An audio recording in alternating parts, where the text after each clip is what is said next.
Bom dia a todos.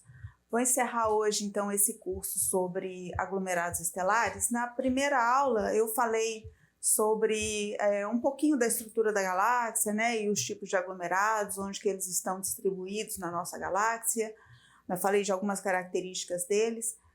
Na segunda aula, eu falei de ferramentas importantes que a gente usa para analisar aglomerados e que tipo de parâmetros a gente consegue obter. E aí hoje eu vou colocar tudo isso junto dentro, né, para contextualizar por que esses aglomerados são importantes para entender a formação e evolução da nossa galáxia.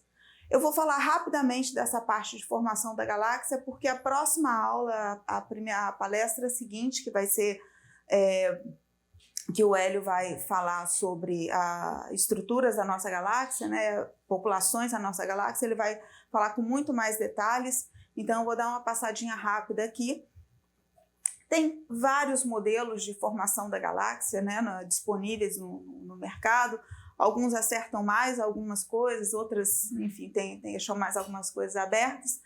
Mas um modelo que é bem aceito ainda é esse chamado modelo hierárquico, onde a gente tem as primeiras, lá no início do universo, quando a gente tem ali as primeiras flutuações de densidade, começa a colapsar fragmentos formar essas nuvens que começam a colapsar, vai formar esses halos de matéria escura, e aí a gente começa a ver a formação das primeiras estrelas de altíssima massa e dos primeiros aglomerados, que são esses aglomerados que estão aqui marcados em vermelho, que foram formados na própria galáxia durante o processo de formação da galáxia. Então, eles se formaram junto, foi todo um processo só, tá? Essas nuvens, essas nuvens primordiais, esses objetos primordiais começaram a se fundir para formar a galáxia como a gente conhece hoje, né? Então, eles começaram a se fundir Ui, peraí. Fiz errado. Voltei. Tá, obrigada. Ao mesmo tempo que a matéria começa a se depositar, então, num disco, né, através da rotação dessa nuvem que está colapsando, essa matéria começa a se depositar num disco. Esses aglomerados primordiais aqui que se formaram vão se concentrando aqui na região central dessa grande estrutura, e ao mesmo tempo, não está muito não, mas tudo bem. E ao mesmo tempo, a gente vai ter outros processos que vão acontecendo de outras nuvens que estão ali com seus aglomerados, com suas estruturas, que começam a ser acretadas na nossa galáxia. Então, a gente tem processos também de acreção de outros aglomerados que não se formaram, né, junto com esse primeiro momento. Então, a gente tem vários processos de merger de estruturas de tamanhos diferentes que vão sendo acretados aqui na nossa galáxia, tá?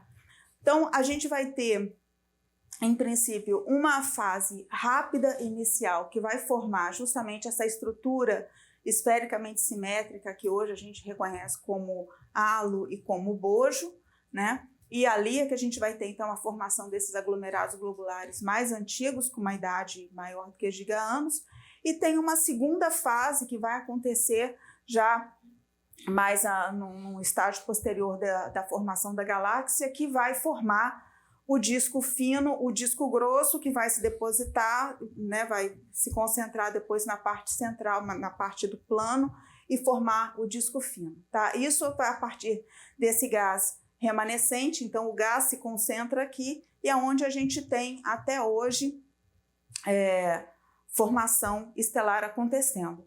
Mas os processos de acreção de matéria extragaláctica não pararam ali, né? Então, a gente teve depois ainda processos que são chamados de infall para diferenciar um pouco de merger, porque quando a gente fala merger, a gente está falando de massas com massas maiores, né, se fundindo. Quando a gente tem infall, a gente tem nuvens menores com composição química menos metálica, né, sendo acretada, tá? Então, esse gás que vai se depositando aqui vai formar o disco e os aglomerados abertos, como a gente observa hoje. Então, como eu falei, tem vários modelos diferentes para a formação e evolução da galáxia, né? Os primeiros modelos, inclusive, consideravam a galáxia como um sistema fechado, que não tinha nem perda de massa, nem acreção de massa, né? Então, esses processos que eu falei de merger, de infall, nem eram considerados nos primeiros modelos, tá? Hoje, do que a gente sabe, muitos dos vínculos observacionais que a gente tem, né, o que as observações mostram é que é impossível a gente descrever a distribuição química, a distribuição de composição química da dinâmica da galáxia se a gente não considerar essa troca de matéria, tá? Então, a gente tem vários processos de merger com galáxias satélites, né, processos de queda dessas nuvens menores, que são chamados de infall. Também os modelos de evolução, de formação e evolução da galáxia, têm diferentes prescrições para as íodes. Íodes estelares é o seguinte: as estrelas elas se formam a partir da nuvem original, com uma composição química que é a original da nuvem dela, e durante a evolução, a estrela vai passar por vários processos de nucleossíntese, produzindo elementos cada vez mais pesados. Então, ela vai queimar hidrogênio em hélio, depois vai queimar hélio em carbono e assim por diante. Obrigada, Lucas. Assim por diante. Então, vai ter uma parte dos elementos que estão na atmosfera da estrela que foram produzidos pelos próprios... não na atmosfera, desculpa, que vão estar concentrados no núcleo, que foram produzidos pela própria estrela. Nos estágios finais da vida da estrela, ela vai devolver para o meio interestelar uma parte dessa matéria que forma a estrela, que aí sim já estava enriquecida por esses elementos que foram produzidos pela nucleossíntese estelar.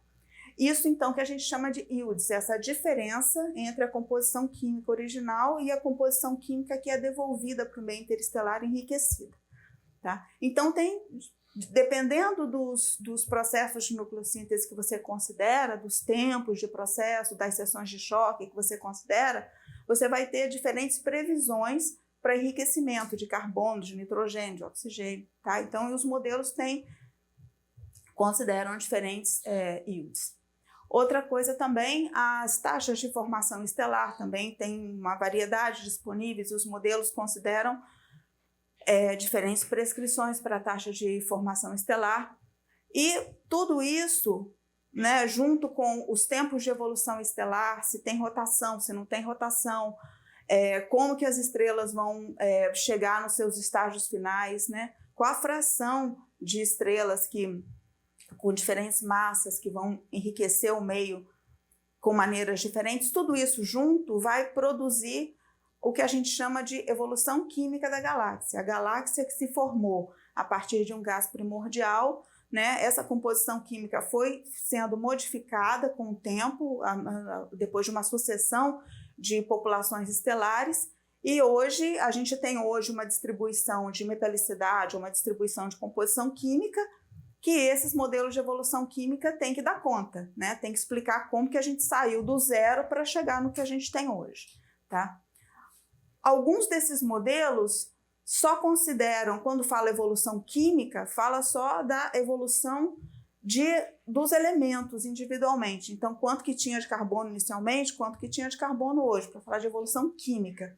Mas tem outros modelos, e cada vez mais é necessário considerar, que incluem também a evolução dinâmica, porque a gente sabe, as estrelas não ficam presas no mesmo lugar onde elas nasceram, elas vão se deslocando, né, pela galáxia, e isso vai provocando, então, uma mistura, né, uma modificação na distribuição de composição química. Então, modelos mais recentes também são chamados de modelos quimiodinâmicos, que incluem tanto a evolução química quanto a evolução e os processos dinâmicos na galáxia. Bom, então, tem vários modelos, teoria, né, a gente pode colocar ali o que a gente quiser, desde que faça sentido fisicamente, mas funciona, não funciona? A gente precisa testar. Como que a gente vai testar?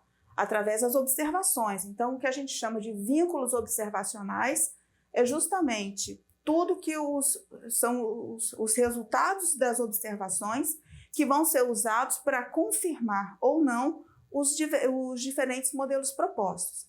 Então, tem vários vínculos observacionais, aqui coloquei só alguns, mas, por exemplo, os modelos, um bom modelo de evolução da galáxia, de formação e evolução da galáxia, ele tem que dar conta da distribuição da metalicidade hoje, né? Como eu observo, por que o Sol tem essa metalicidade que ele tem hoje, nessa posição na galáxia que ele tem hoje?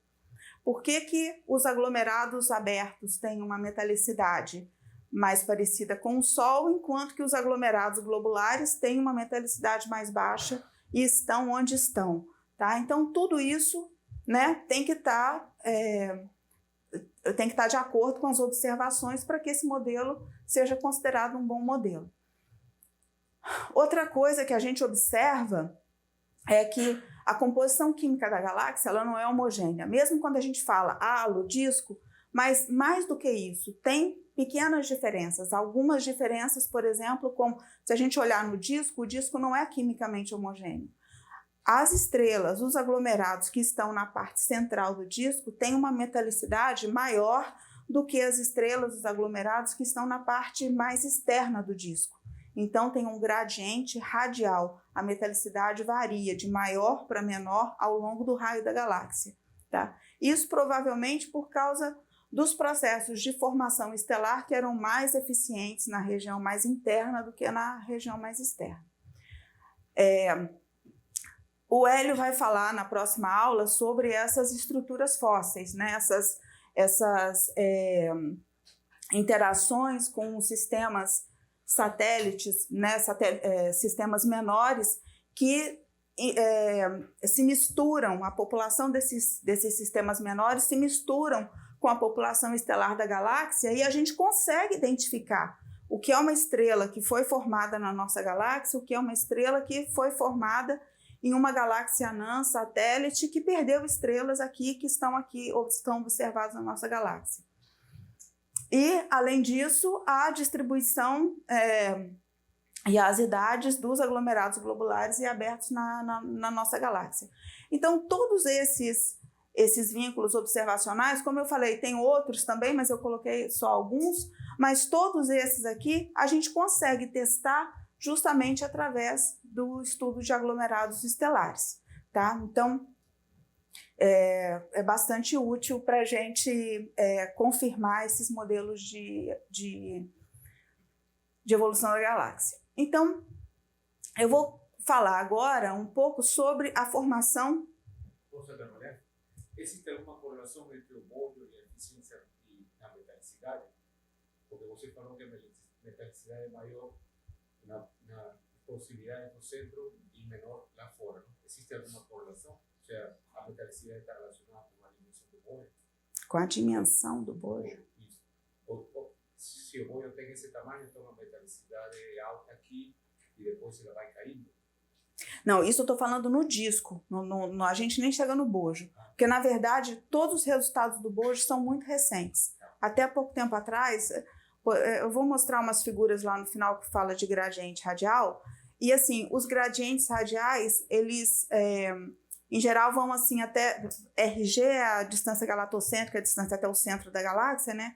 Então, em geral, eles começam assim, de 5 quiloparsecs, o Sol está em 8,5, mais ou menos, 8,2, 8,5, os estudos de gradientes começam em 5 quiloparsecs, porque de 5 para dentro, quase que não tem informação. Então, agora que começaram a fazer observações no infravermelho, que a gente tem um pouco mais de informação, começa a chegar 4, 3, tem alguns aglomerados em 3 quiloparsecs, mas é bem difícil você estudar essa região central. Então, assim, não tem muita informação ainda, é uma coisa muito nova. Boas teses, bons projetos aí para serem desenvolvidos, né? Então, por exemplo, quando você fala de gradiente radial, a gente já tem um pouco mais de confiança, de consenso na distribuição dessa parte assim 5 kiloparsecs para fora, mas na parte interna, alguns modelos prevêem que chega num determinado ponto, a metalicidade satura e continua constante e alta até o centro. E outros modelos consideram que você continua subindo continuamente. Isso a gente não sabe ainda, então, como que é nessa parte interna. Bom, então, essa parte, então, é formação e evolução dos aglomerados, tá? Não estou falando mais de formação e evolução da galáxia, tá bom? Então, isso é um artigo de revisão bem recente, saiu agora, julho desse ano, então é bem recente. Esse cara, Krumholtz, ele já veio aqui no ciclo de cursos especiais há uns anos atrás, justamente falar de formação estelar. Então, é um ótimo artigo de revisão para quem tiver interesse em se aprofundar. Então, a gente viu que os aglomerados estelares são estruturas, né, hierarquicamente estruturadas, ficou ruim, formadas em nuvens moleculares gigantes. Então, esse é um ponto importante, né? O tamanho da nuvem que vai formar o aglomerado, porque isso vai definir a massa do aglomerado e isso vai definir o tempo de sobrevivência e como que esse aglomerado vai evoluir, tá? Isso vai ser muito importante. E o outro ponto que é muito importante também é que essa massa de gás, ela vai sendo formada, ela vai sendo transformada continuamente em estrelas. Então, a gente vai ter essa conversão de gás em estrelas e tem diferentes eficiências. Essa conversão pode acontecer com diferentes eficiências. Então, isso também vai ser um parâmetro muito importante para a evolução do aglomerado. Tanto a massa da nuvem original quanto a taxa de conversão de gás em estrelas. As regiões mais densas, né, dessa estrutura que se formou, vai ser mais resistente à remoção de gás, porque ali dentro, na região central, né, a gravidade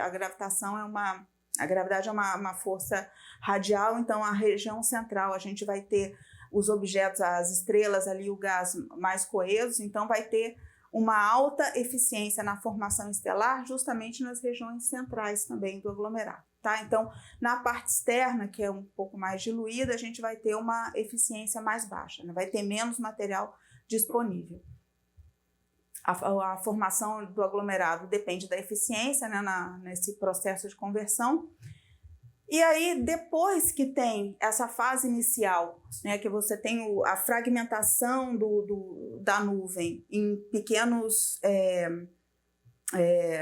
em fragmentos, que cada fragmento vai formar uma estrela individualmente, depois de uma primeira fase, mais ou menos 100 milhões de anos, esse gás ele começa a ser removido, vai ser espalhado por próprios processos internos, como, por exemplo, processos de perda de massa das estrelas, a radiação das estrelas que vai empurrando o gás para fora, as interações dinâmicas que vão começando a acontecer ali entre as estrelas.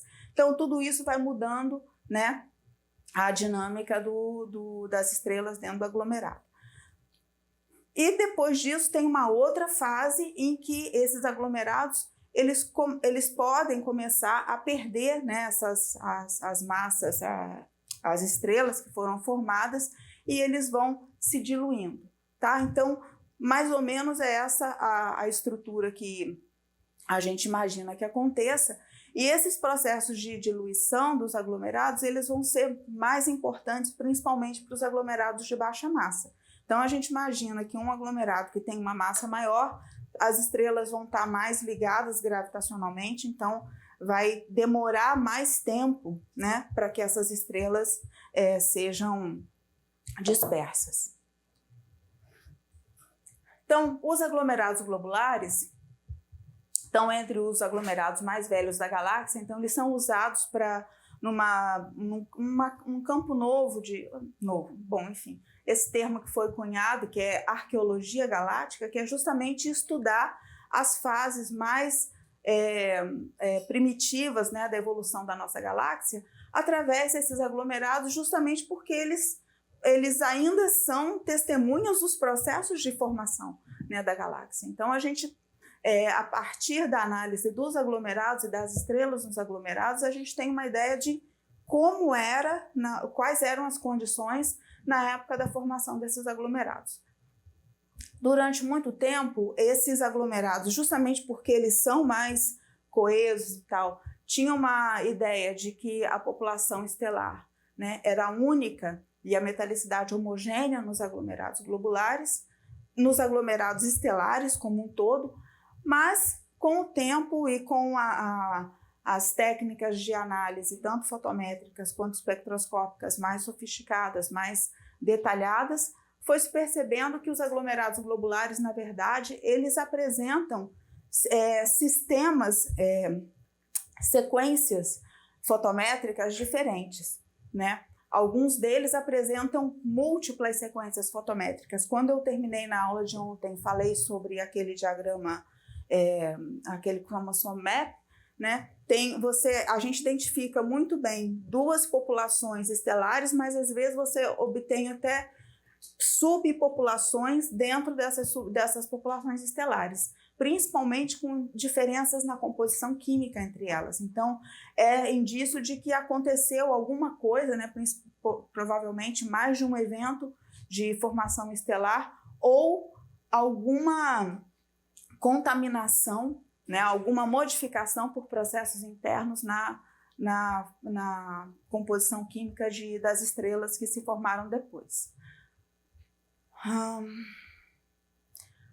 Além dos primeiros aglomerados, quando eu mostrei ali naquele modelo de formação da galáxia, né, os primeiros aglomerados, aqueles chamados in situ, que são os mais velhos, mas a gente tem também alguns aglomerados globulares que provavelmente foram acretados de galáxias anãs, que são satélites da nossa galáxia, né? São sistemas menores que, quando passam pelo potencial da nossa galáxia, são capturados, tá? Então, isso também a gente observa essa diferença. E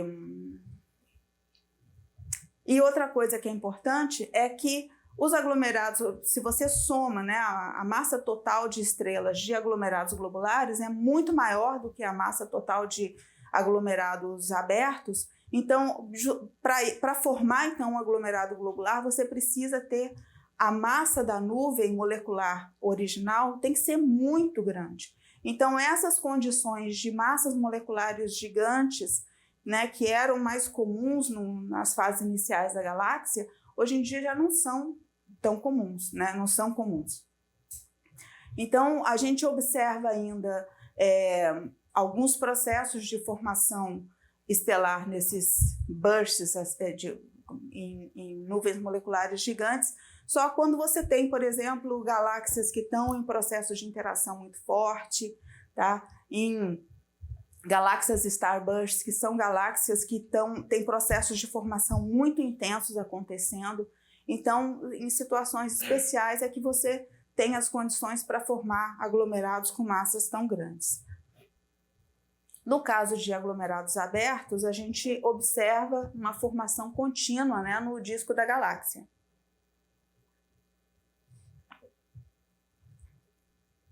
A gente tem essas nuvens moleculares gigantes que podem se fragmentar e dentro da mesma nuvem a gente pode ter a formação de mais de um aglomerado, como nessa região de Órion, todas aquelas regiões das associações que eu mostrei, são justamente regiões que têm nuvens moleculares gigantes e se fragmentam, e a partir dali você vê a formação de vários aglomerados, né, a partir da mesma nuvem, tá? Como as massas na forma de estrela, né, desses aglomerados abertos são menores do que as massas de aglomerados globulares, eles têm é mais fácil que eles se dissolvam, né, com o tempo. Então, tanto por efeitos de maré, feedback estelar é todo o processo de perda de massa, de explosão de supernova, onda de choque provocada pelas estrelas, pela própria população estelar, e as próprias interações com o meio interestelar. Então, isso, com o tempo, vai fazendo com que essas estrelas se dispersem, tá? E dentro dos aglomerados estelares, então, a gente observa a formação, né, processos de formação estelar, que há um tempo atrás imaginava-se que os processos de formação estelar das estrelas de alta massa seriam diferentes dos processos de formação das estrelas de baixa massa. Porque a gente observa, por exemplo, estrelas de baixa massa, tem discos de acreção, né? Estrelas que vão formar estrelas como protoestrelas que vão evoluir para estrelas como o Sol, elas têm um disco de acreção que vão evoluir depois para formar os sistemas planetários, mas as estrelas de alta massa, elas não passam por um processo, elas não apresentam esse tipo de disco. Elas têm disco também às vezes, são chamadas as estrelas BS, mas ela não é um disco de acreção, é um disco justamente de perda de massa, é diferente o processo, não tem nada a ver com a formação. E além disso, a própria distribuição das estrelas, né, das massas estelares dentro dos aglomerados. Então, até um tempo atrás, não diria pouco tempo, mas até um tempo atrás, tinha uma certa... imaginava-se que os processos seriam diferentes. Hoje em dia, está ganhando cada vez mais peso essa teoria unificada de formação estelar, que é uma hipótese, né, que vem sido testada com sucesso, que sugere que, na verdade, todos os processos vão acontecer da mesma forma, só que dependendo das características da nuvem, do campo magnético, de turbulência, da massa da nuvem, você vai ter a probabilidade de formar estrelas de baixa massa ou estrelas de alta massa, tá? Então, essa nuvem, uma grande nuvem que vai ter processos de turbulência e campos magnéticos ali que vão permear a nuvem, vai ter uma fragmentação primeiro nessa nuvem e vai formar essa rede de filamentos. E nessa rede de filamentos, quando acontece a fragmentação, é que vai acontecer pequenos acúmulos, né, que vão evoluir para formar as estrelas. Então, dependendo da distribuição desses filamentos e da massa desses pequenos acúmulos, a gente vai formar estrelas de baixa massa ou estrelas de alta massa. Tem uma imagem aqui que mostra melhor. Então, aqui tem uma nuvem molecular gigante e a gente vê aqui um grande filamento aqui acontecendo em regiões com maior densidade desses pequenos acúmulos que vão surgindo, né, por causa de uma perturbação externa. Quando essa densidade aqui é muito alta, esses pequenos acúmulos vão se combinando para formar estrelas de alta massa, tá? Nessas regiões em que você tem uma densidade menor, esses acúmulos eles vão evoluir sozinhos, né, individualmente. E aí a gente vai ter a formação de estrelas de baixa massa. Então, nesse cenário, você consegue explicar tanto a formação de estrelas de alta massa quanto a formação de estrelas de baixa massa na mesma região, como a gente observa, por exemplo, nas associações OB, né? As associações OB levam esse nome OB porque lá a gente observa esse tipo de objeto, mas não porque tenha só estrelas OB. Ela tem estrelas de todas as massas, inclusive tem muito mais de baixa massa do que de alta massa, mas você só vai encontrar a formação de estrelas de alta massa nesses ambientes justamente porque a massa da nuvem original era muito maior e permite a formação desse tipo de estrela de alta massa. Então, ali dentro, você vai ter um monte de coisa acontecendo. Você tem múltiplas escalas espaciais, então você tem filamentos, né, de grande escala, filamentos de pequena escala, com diferentes densidades associadas, e ali é que você vai formar toda essa distribuição de massas estelares.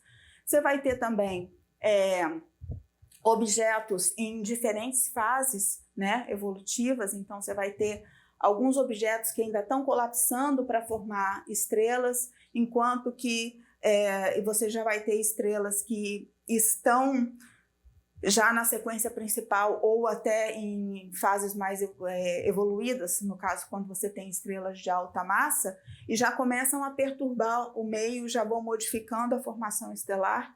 E já, se você tem supernovas explodindo, por exemplo, as estrelas de mais alta massa que explodiram, elas devolvem o gás para o meio interestelar com a composição química modificada pela sua própria nucleossíntese, e a onda de choque da supernova vai induzir a formação de uma nova geração estelar, né? E a partir desse gás que foi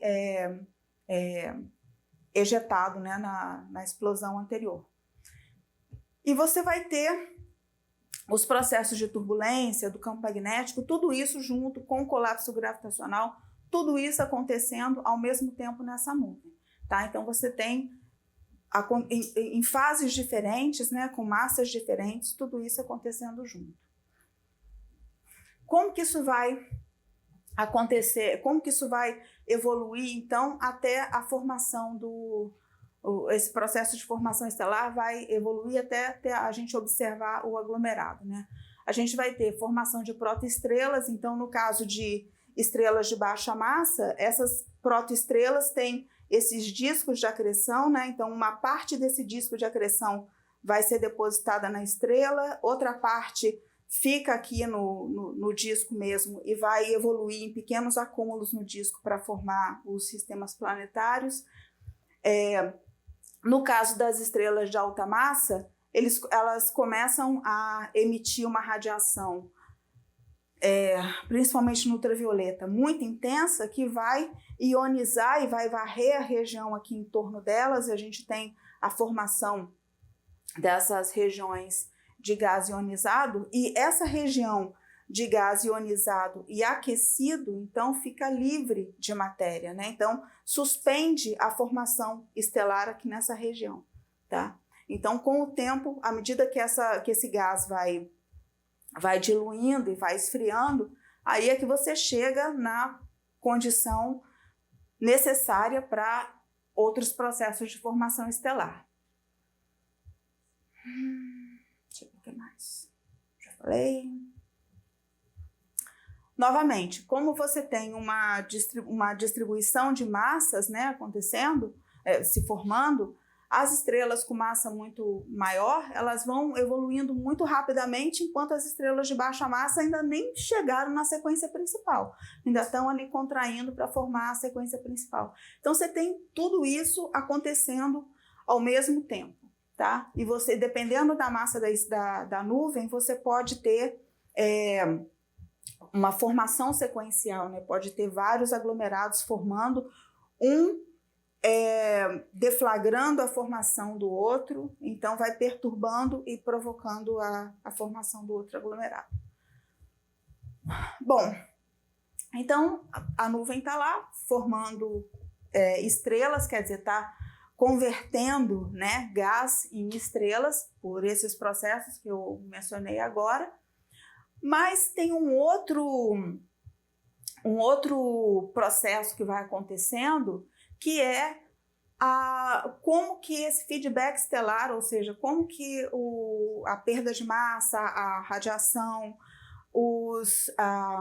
explosões de supernova, como que esses processos vão contribuir para ejetar o gás. Então, se eu tenho uma nuvem aqui, uma parte da massa dessa nuvem está sendo usada para produzir estrelas, continua um gás ali, mas que ele vai sendo, né, ejetado da nuvem, vai sendo afastado da nuvem.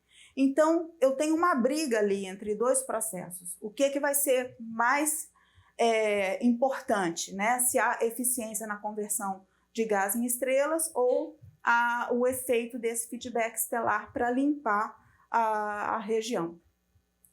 Então, essa disputa é que vai ter um impacto na suspensão da formação estelar. Então, se eu tiver muitos processos por exemplo, se eu tiver uma região que forma muita estrela de alta massa, eu vou ter radiação UV ionizando o gás, aquecendo o gás, então já para a suspensão, a formação estelar ali, ejeção de explosão de supernova, afastando, criando onda de choque, arrastando o gás. Então, também vai contribuir para suspender a formação estelar. A pressão de radiação, né, principalmente a radiação ultravioleta emitida pelas estrelas mais quentes. Então, tudo isso vai atrapalhando, né, o processo de formação estelar e a gente pode ter, então, uma suspensão da formação estelar. Se eu tiver, por exemplo, numa nuvem muito pequena, que eu não tenha esse tipo de estrelas que vão contribuir aqui como supernova tipo 2, como fotoionização, mas isso quer dizer então que a eficiência na conversão de gás em estrela vai dominar, mas aí rapidamente eu vou formar as estrelas e não quer dizer que eu vou usar toda a massa da nuvem. Na verdade, o processo de formação estelar ele é pouco eficiente, sobra muito gás, tá? Então, mas só que justamente eu vou ter poucas regiões onde vai ter acúmulos para formar estrelas. Então, depende de como que depende das condições realmente do gás. Então, depois que a gente está nessa fase já livre de gás, né, no aglomerado, a gente tem outros processos que começam a ser importantes para a destruição do aglomerado.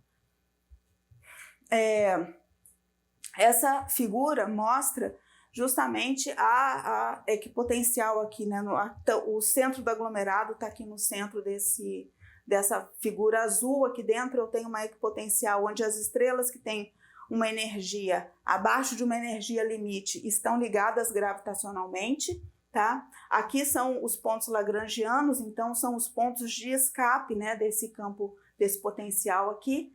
E aqui a gente tem uma região onde estrelas têm maior probabilidade de escapar, né? Estão menos ligadas. Então o que vai acontecer? Essas estrelas aqui, alguma estrela que tiver, por exemplo, uma energia maior do que a energia limite, ela pode ir escapando por esses pontos lagrangianos e vão se dispersando no campo. E isso vai acontecer tanto por mecanismos internos quanto por mecanismos externos. Então, eu posso ter aqui mecanismos internos, por exemplo, ventos, supernovas tipo 2. Então, se eu tenho um sistema binário, uma das estrelas explode como supernova, a companheira ela é ejetada com uma energia muito alta e pode ser suficiente para que ela escape do aglomerado. Eu tenho esses processos de evaporação, que é justamente as estrelas que vão seguindo, né, por esses pontos lagrangianos aqui, vão se dispersando, produzindo essas correntes estelares, né? Então, que a gente vê uma sequência de estrelas que estão escapando dos aglomerados. E mecanismos externos. A gente pode ter esse aglomerado que se formou interagindo, né, sendo perturbado por nuvens moleculares gigantes, ou interagindo com o disco, interagindo com o bojo da galáxia. Então, depende do lugar onde ele está localizado. E também a gente pode ter processos de migração radial. Então, o aglomerado se formou numa região e, à medida que ele está se deslocando na galáxia, ele vai mudando, né, a posição em relação ao centro da galáxia, e isso vai provocando também perturbações e vão contribuir para que esses aglomerados vão se dispersando com o tempo. O que vai ser importante aqui, novamente, vai ser a massa do aglomerado. Então, se eu tenho um aglomerado com uma massa muito grande, né, esse potencial gravitacional aqui vai ser mais intenso. Então, as estrelas vão estar mais ligadas, né, gravitacionalmente. Então, para um aglomerado pequeno, essa massa pequena, qualquer perturbação já facilita. Então, eles vão se diluir mais rapidamente. Ontem alguém me perguntou sobre fração de estrelas em aglomerados e eu não sabia responder. Mas aí eu fui procurar. E bom, então,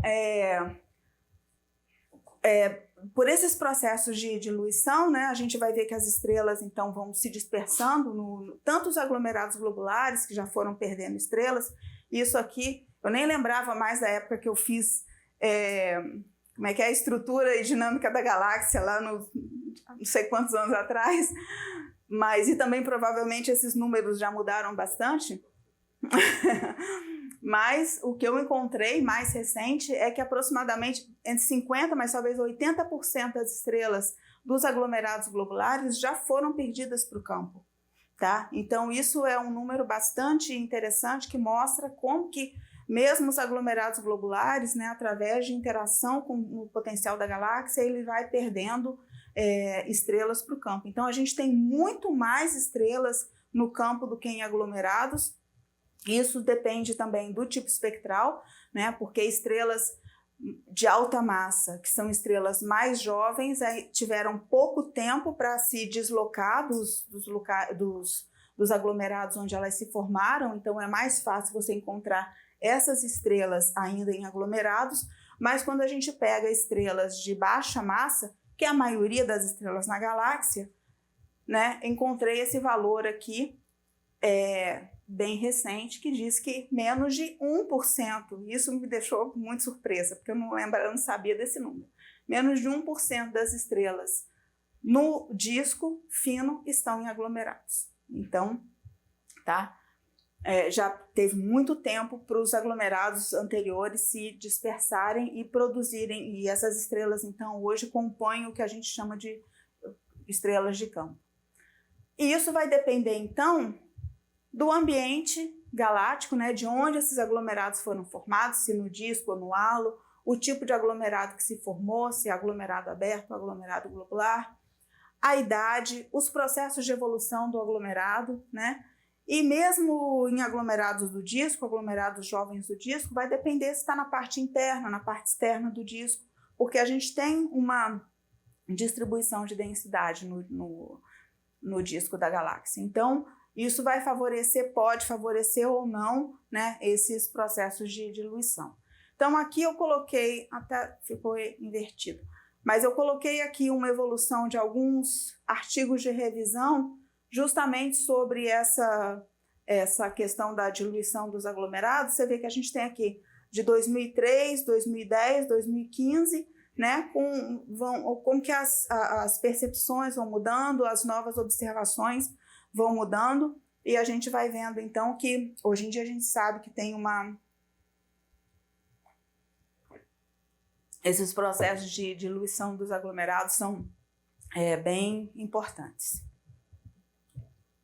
Bom, então, gente, a partir de agora eu vou mostrar, eu selecionei alguns trabalhos que mostram resultados recentes de análise de aglomerados. Vai ter um bias forte para aglomerados abertos, porque é a área que eu conheço um pouco mais. Os aglomerados globulares eu não acompanho muito a literatura, então realmente não vou ficar devendo um pouco para vocês. Acho que o Hélio vai falar um pouquinho mais sobre eles também. Mas na parte dos aglomerados globulares, eu achei esse artigo que eu gostei bastante. Esse é um pesquisador brasileiro também, lá do Rio Grande do Sul, Eduardo Bica, que tem uma contribuição importante na área de aglomerados na astrofísica. E aí ele mostra o seguinte, justamente aglomerados no bojo. Então, cada vez mais a gente está conseguindo, né, observar aglomerados dessa região central da galáxia. Então, isso aqui é o contorno da densidade que define mais ou menos o bojo da galáxia. E aqui a distribuição de alguns aglomerados aqui. Você vê que isso aqui não é halo, não, tá? Isso aqui ainda é baixo ainda, não é o halo mais alto. Tem muito mais aglomerados globulares espalhados mais alto. Mas aqui, a gente vê aqui a região central da galáxia. Os pontinhos coloridos aqui são diferentes fontes de diferentes catálogos de aglomerados globulares. E esse artigo aqui, eles encontraram justamente esses quadradinhos azuis, que eram novos candidatos a aglomerados globulares no bojo.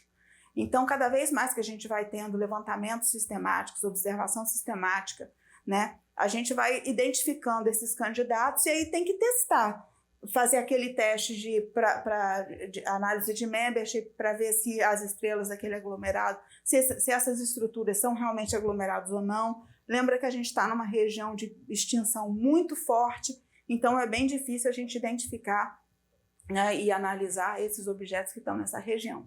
Mas uma coisa importante que eles fizeram nesse trabalho, que é bem interessante, é esse gráfico aqui que mostra o seguinte. Nesse gráfico, esses pontos aqui que estão em aberto Você vê que são estrelas que foram capturadas por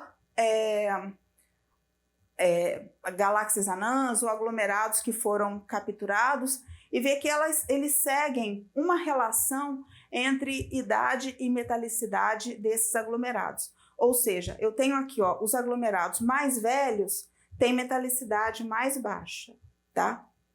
Então, tem essa relação aqui que é bem clara. E aí, quando a gente vem aqui para a região do bojo, você vê que parece que tem um acúmulo aqui, né? Você vê que tem um acúmulo aqui na idade, então são os aglomerados mais velhos, então são lá aquela primeira geração de aglomerados, mas observa que a gente tem aqui uma variação aqui muito grande na metalicidade desses aglomerados, tá? Então, você vê que esses aglomerados aqui, que eles são chamados in situ, né? Eles seguem essa relação, enquanto que esses aglomerados aqui não seguem, tá? Então, é uma indicação de que os processos realmente foram diferentes, né? De acreção e de formação, né, desses aglomerados. Agora eu vou fazer propaganda, tá? Então, esses trabalhos que eu vou mostrar agora são trabalhos que estão sendo desenvolvidos por pesquisadores, estudantes, pós-docs, por pessoas aqui no Observatório Nacional. Então, a gente está envolvido nesses projetos que estão sendo desenvolvidos. E vou mostrar também que usam diferentes técnicas. Tem várias abordagens que a gente pode fazer. Então, tem esse trabalho que foi feito pelo Rafael. Rafael foi aluno aqui na pós-graduação, fez pós-doc aqui, hoje é pós-doc lá no Chile, mas a gente ainda continua em colaboração. E ele fez aqui um estudo de aglomerados usando dados desse levantamento. Esse é um levantamento espectroscópico chamado APOD. É uma observação sistemática, né, usando telescópios no Chile e nos Estados Unidos. E aí o que ele fez? Ele combinou, porque era assim, a maioria do pessoal que usava dados do Gaia é fotométrico, né, e astrométrico. Então, Gaia tinha paralaxes e tinha movimento próprio. E aí, eles analisavam probabilidade de membership para os aglomerados usando paralaxe e movimento próprio. Só que Gaia tem velocidade radial, porque velocidade radial a gente só mede com espectroscopia. Gaia, nos primeiros dados, não tinha ainda espectroscopia.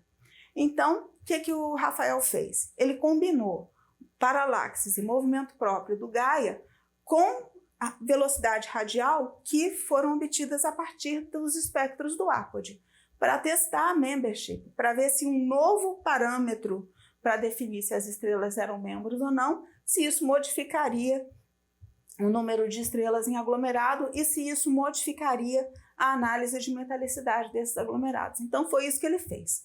Então, essa figura aqui mostra a galáxia vista de cima, né? Esses são os aglomerados que ele analisou. Então, você vê que está cobrindo aqui uma grande extensão aqui do centro para fora da galáxia. E aqui são as metalicidades, a cor aqui dos pontos indica a metalicidade dos aglomerados. Mais amarelinho, você vê que justamente nas partes mais internas, com uma metalicidade maior, enquanto que os aglomerados da parte externa têm uma metalicidade menor. Então, isso é o que caracteriza o gradiente radial de metalicidade, tá? E, então, como essa amostra dele favorece esse tipo de análise de gradiente, que a gente chama, né? Ele fez isso. Então, aqui ele plotou a distância ao centro da galáxia, tá? Você vê que aqui ele está parando mais ou menos 5 aqui. Então, essa parte 0 é o bojo, mas a gente não chegou no bojo. Então, aqui ele tem o gradiente, o ajuste que foi feito da metalicidade com a distância ao centro da galáxia, os pontos aqui e o ajuste que ele fez. Então, você vê que a metalicidade vai diminuindo continuamente à medida que se afasta do centro da galáxia para a parte externa. E mais ainda, ele tinha uma informação sobre idade dos aglomerados. Então, ele dividiu esse aglomerado essa amostra de aglomerados em 2 subamostras. Uma com aglomerados mais jovens, que são os pontos em cinza, e outra com aglomerados mais velhos, Assim, mais velhos é 2 giga-anos, né, que eu estou cortando ali. Mais velhos que 2 giga-anos, que são os pontos em amarelo. E aí, quando ele fez o ajuste dos gradientes só para os velhos e só para os novos, ele obteve que o gradiente dos aglomerados mais velhos parece que é mais inclinado. A diferença é pequena, mas tem uma variação. Então, quer dizer, isso dá uma ideia de que teve uma diferença na própria história de formação dos aglomerados ao longo da evolução da galáxia, tá?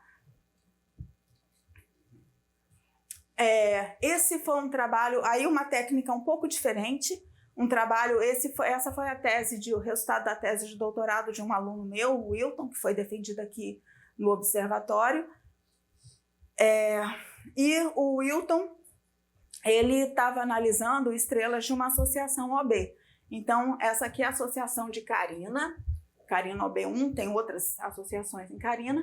Cada círculo desse aqui é um aglomerado na região, tá? Então, a gente tinha espectros, aqui tem os pontinhos que são as estrelas que foram observadas, e a gente tinha espectros dessas estrelas. Na verdade, ele fez duas análises. Fez uma análise fotométrica primeiro, usando dados do Gaia, para ver se essas estrelas eram realmente membros ou não do aglomerado, e depois, como a gente estava interessada só nas estrelas O e B, ele selecionou só as estrelas de alta massa dessa associação para fazer uma análise espectroscópica. Então, foi para a segunda fase do trabalho, que foi a análise espectroscópica. Então, aqui dentro de Carina, ele analisou 5 aglomerados abertos, tá? Quando a gente vai para a análise espectroscópica, então vai observar como que a Marília já falou, né, antes de análise espectroscópica, então vocês já sabem o que eu estou falando, mas a gente tem aqui o espectro observado, que é essa linha azul, e em vermelho eu tenho um espectro sintético, que foi calculado considerando que a estrela deve ter uma determinada temperatura, uma determinada composição química. Se o meu cálculo, se as minhas hipóteses estão corretas e o meu modelo funcionou bem, eu vou conseguir reproduzir aqui o espectro observado. Então, esse é o tipo de ajuste que a gente obteve para as linhas de carbono, nitrogênio, oxigênio. A gente analisou silício também nessas estrelas. Então, ele determinou a composição química de uma amostra, 60 estrelas nesses 5 aglomerados. E o que ele estava querendo ver? Justamente se eu tenho 5 aglomerados que se formaram dentro da mesma associação, a gente queria ver se mesmo numa diferença de idade que existe entre os aglomerados, se seria possível a gente ver alguma variação na composição química. Mas a gente não vê. Esse gráfico aqui é uma maneira diferente de ver, é um histograma, tá? Só está apresentado de uma maneira um pouco diferente, mas ele vai mostrar a distribuição de abundâncias de silício, oxigênio, carbono e nitrogênio para os 5 aglomerados de Carina. A gente fez o gráfico também separando por aglomerado, mas depois, quando a gente faz o gráfico com todos os aglomerados juntos na associação, a gente vê que realmente você tem uma distribuição muito clara, né, e bastante homogênea dentro de 0,1 DEX, que é mais ou menos também a incerteza. No caso de análise de estrelas de alta massa, essa é uma incerteza bastante aceitável. O pessoal que trabalha, como a Marília, que mostrou para vocês que trabalha fazendo uma análise diferencial, eles não gostam muito desses valores, não. Eles conseguem chegar a incertezas menores, tá? Mas aí a gente mostra que mesmo numa associação como Carina, né, com 5 aglomerados, com idades diferentes, com história de formação diferente, a gente ainda tem uma composição química homogênea dentro dos aglomerados abertos. Esse trabalho aqui é um trabalho do Tiago, um trabalho de mestrado do Tiago, que foi orientado pelo Narciso, né? Então, um artigo que foi submetido agora, que também mostra, de novo, tanto análise fotométrica quanto análise espectroscópica para estrelas de um aglomerado. Então, esse aglomerado IC2714. Aqui a gente tem a distribuição espacial do aglomerado, aqui aquele gráfico que eu já mostrei de movimento próprio, aqui a distribuição de paralaxe. Então, para confirmar que essas estrelas que estão marcadas aqui em verdinho, em vermelho, que são as estrelas que eles querem analisar, realmente são membros do aglomerado. Essas que estão em verde é porque são binárias, tá? E aqui é a isócrona que eles ajustaram para esse aglomerado, mostrando então aqui a sequência principal bem definida e aqui as estrelas mais evoluídas, aqui as gigantes. Então, a amostra deles era justamente essas gigantes aqui que eles estavam querendo analisar. Na segunda fase desse trabalho, eles pegaram os espectros dessas gigantes que foram selecionadas e fizeram novamente também esse trabalho de síntese, que é calcular o espectro teórico, comparar com o espectro observado. E aí, por que vem também a importância de estudar estrelas em aglomerado? Porque lembra que a gente está falando o tempo todo, os aglomerados têm química homogênea, se formaram da mesma nuvem, têm a mesma composição química. Mas aí, vem aqui, de repente, você encontra uma estrela como essa, que é uma estrela que, bom, eu vou ter que voltar aqui na evolução estelar, peraí. O que acontece? As estrelas, quando elas se formam, entram na sequência principal, começa a queimar hidrogênio L, a primeira coisa que acontece.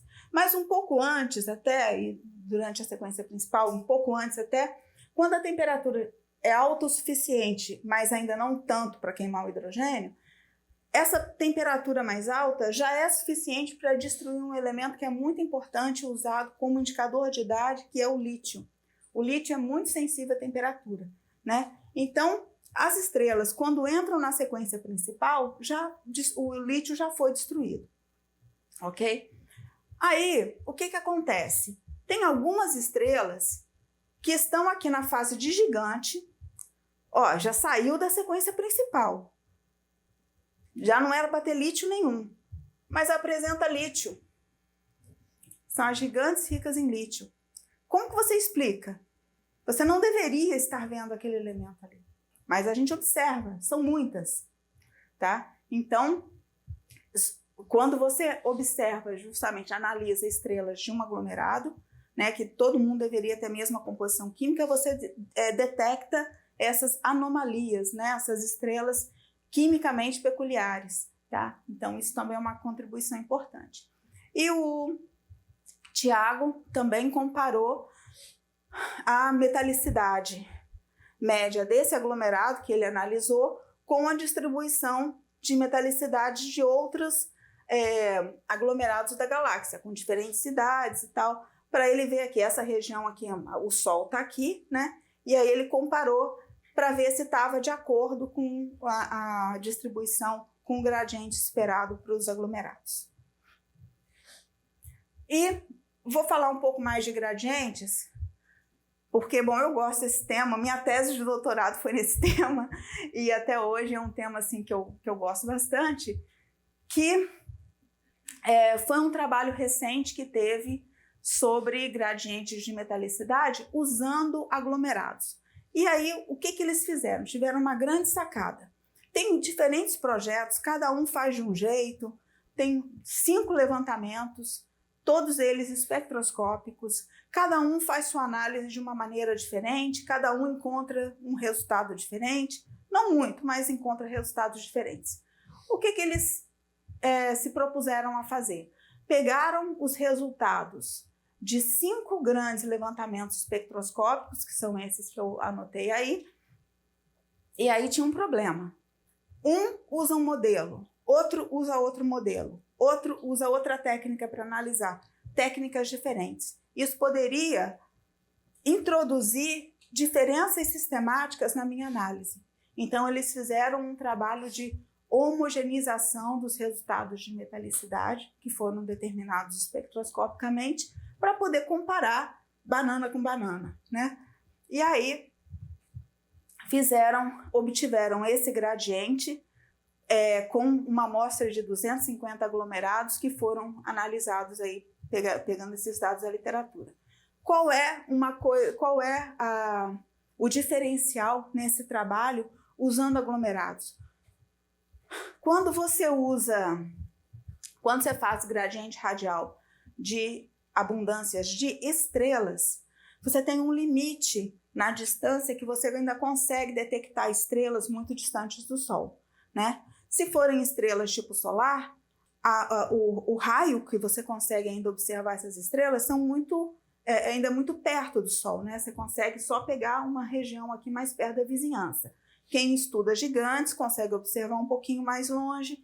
Quem estuda estrelas OB, que são mais luminosas, como a gente consegue chegar aqui até uns 15 quiloparsecs mais ou menos, mas a gente não consegue cobrir muito bem essa região aqui mais externa do disco, porque a gente não consegue identificar estrelas individualmente nessas regiões mais distantes. Então, essas regiões aqui, a análise dessas regiões se beneficia bastante da análise de aglomerados, porque aí você está tratando, né, do integrado, então a gente consegue ainda identificar, trabalhar analisar estrelas ali nessa região mais alta, mais distante do centro da galáxia. Bom, gente, então vou encerrar por aqui meu curso, vou colocar aqui algumas ideias que eu acho que eu gostaria que vocês levassem, né, que eu acho que são as mais importantes desse curso, desse mini curso, é que todo artigo de aglomerado começa com uma frase assim: aglomerados são importantes laboratórios. Todo mundo começa. Mas é porque é verdade, né? Você tem, assim, vários constraints de condições para a formação das estrelas.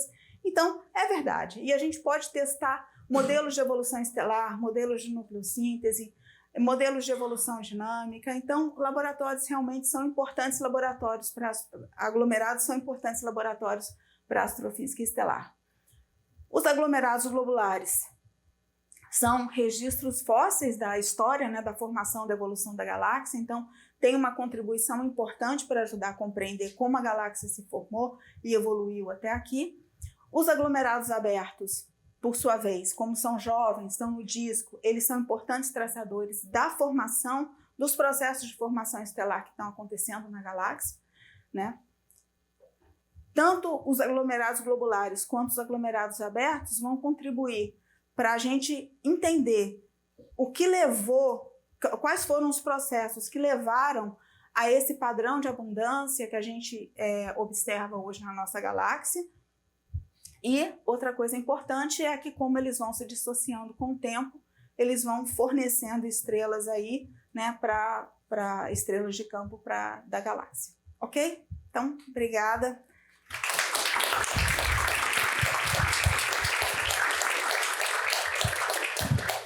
Obrigado, Simone. Quem quer começar com as perguntas? Temos 15 minutos. Bom dia. Eu queria saber se tem algum projeto ou alguém que já pesquisou sobre essas anomalias nas estrelas de lítio, as que são ricas em lítio. O grande mestre aí. Narciso é o dono do tema. Se tem alguma outra característica, alguma coisa esquisita nessas estrelas. Responde, Narciso. Tá, obrigado pela pergunta. As estrelas de lítio são um problema desde a década de 80. Né? Mesmo com os grandes levantamentos espectroscópicos, ainda é um problema sem solução. Mas por que é um problema sem solução? Porque é uma classe que constitui apenas 1% das estrelas gigantes, então elas são relativamente raras, e elas só têm um lítio de anômalo. Então, se você olhar para outra espécie química, sei lá, sódio, alumínio, é igual às estrelas normais. Elas só têm um lítio. Então, é uma classe esquisita por isso. Entendeu? Se a gente pensar, bom, pode ser uma mistura que ocorreu na estrela e alterou a química dela, né? Mas a gente não conhece nenhum modelo de mistura que altera somente o lítio. Deveria alterar outros traçadores de mistura, como carbono, nitrogênio, sei lá, carbono 13, que é um excelente traçador de mistura, mas não. Então, esse é o problema das estrelas ricas em lítio. E aí, pegando o gancho, né, por que é tão interessante discutir essas estrelas no contexto de aglomerados abertos? Como a Simone explicou, os aglomerados abertos, né, a gente pode dizer que as estrelas que nascem lá, elas têm a mesma idade, elas têm a mesma distância e fica, consequentemente, mais fácil de determinar o estágio evolutivo individual dessas gigantes. Então, a gente pode não resolver a questão, mas indicar a direção. Bom, pode ter sido esse cenário aqui, talvez, que tenha facilitado a formação dessa estrela rica em lítio. É isso. Mais perguntas?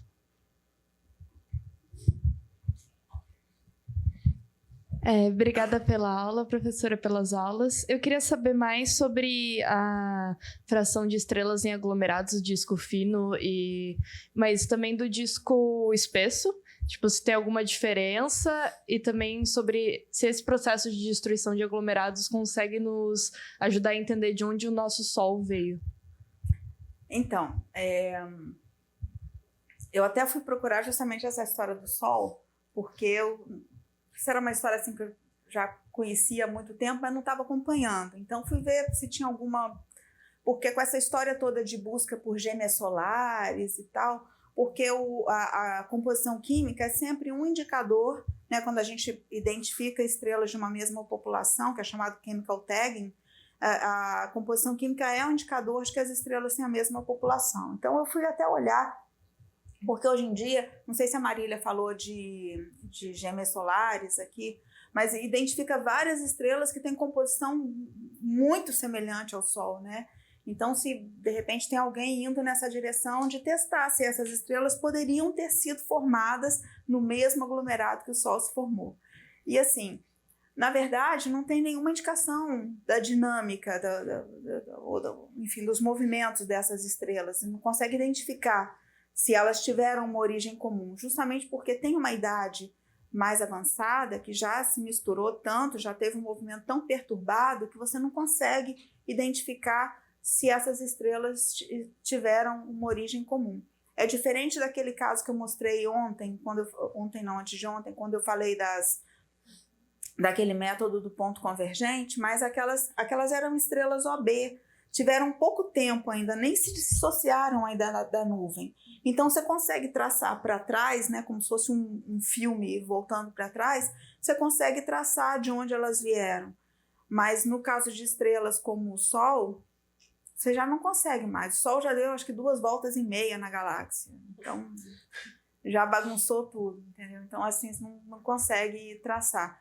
E eu até procurei esse negócio das gêmeas, mas também não encontrei nada que dissesse que algumas dessas gêmeas poderia ter sido formada. Não tem essa informação. Pode até ser que seja, mas a gente não vai ter como ver isso.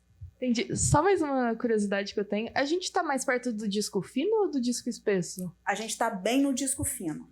Ah, ok. A gente tá bem no disco fino. Então, todas essas estrelas... Assim, o Sol, a gente fala... Não é uma estrela jovem, né? 4,5 bilhões de anos já não é mais jovem. Se você compara com estrelas tipo OB, não é. Mas como o Sol, uma massa solar, se você compara também com outras estrelas mais velhas e com menor metalicidade do halo, aí você pode dizer que ele é jovem. Então, enfim, como eu falei, idade e evolução e estágio evolutivo são duas coisas diferentes. Então, é uma estrela que está na sequência principal, né?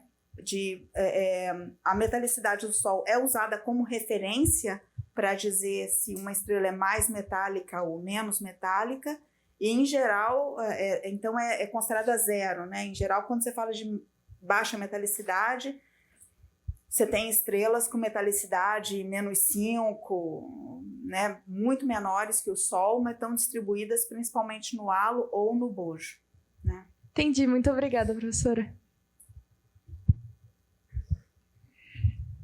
Mais perguntas, pessoal? Tenho uma. Simone, essa explicação que as estrelas se formam em essas estruturas filamentosas é relativamente nova, não? É novo. Você não mostrou da outra vez. Hã? Eu acho que você não mostrou no minicurso de 2 anos atrás. É porque Não, é muito curioso.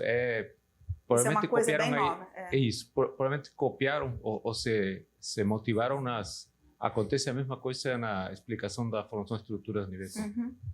Então é isso. Obrigado.